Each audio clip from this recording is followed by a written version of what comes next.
Alhamdulillah.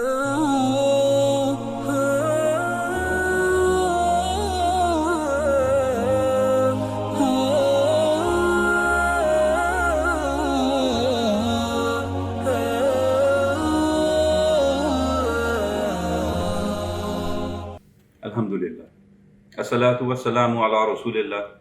Amma ba'd. My beloved brothers and sisters, Assalamu alaikum wa rahmatullahi wa barakatuh.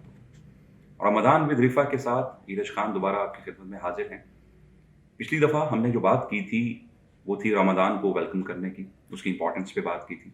आज हम बात करेंगे रमज़ान मुबारक के रूल्स एंड रेगुलेशंस मुख्तसरन, यानी कौन सी शराइत हैं जिनको हमने अपने जहनों में रखना है। अनफॉर्चुनेटली बहुत से लोग इन बुनियादी चीज़ों को नहीं समझ पाते। जो सबसे पहली शर्त है वो ये है कि रोज़ा हर बालिग और आकिल मुसलमान मर्द और औरत पर फ़र्ज़ है, यानी वो शख्स जो कि अकल रखता हो, समझ बूझ रखता हो उसके ऊपर, और जो कि बालिग हो गया हो, यानी जो छोटे बच्चे हैं वो वॉलंटरली अगर रखना चाहें इंशाल्लाह टू देम, लेकिन हम बात कर रहे हैं कि फ़र्ज़ किसके ऊपर है।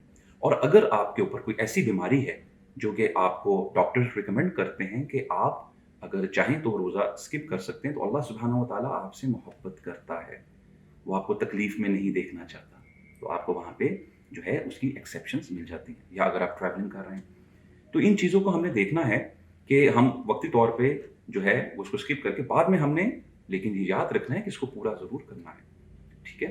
और फिर जो एक और बहुत इंपॉर्टेंट चीज़ है जो मैं देख रहा हूँ कि हमारे माशरे में आज वो तकरीबन ख़त्म हो रही है, और वो ये है कि सहूर यानी सहरी।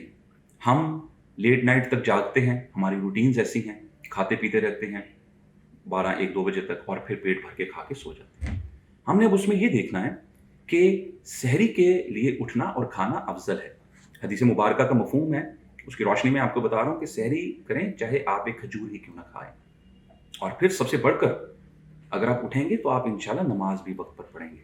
हमारे यहाँ होते हैं हम सोते रहते हैं और फिर हमारी नमाज भी स्किप हो जाती है, और नमाज तो फ़र्ज़ है जो मोमिन और काफिर में फ़र्क करने वाली चीज़ है। तो सहरी के ऊपर जो है वक्त पे उठना और उसको खाना, और फिर कोई ऐसा काम जो है खाना पीना जो कि आप जानबूझ कर करेंगे वो आपके रोज़े को इनवैलिड कर देगा।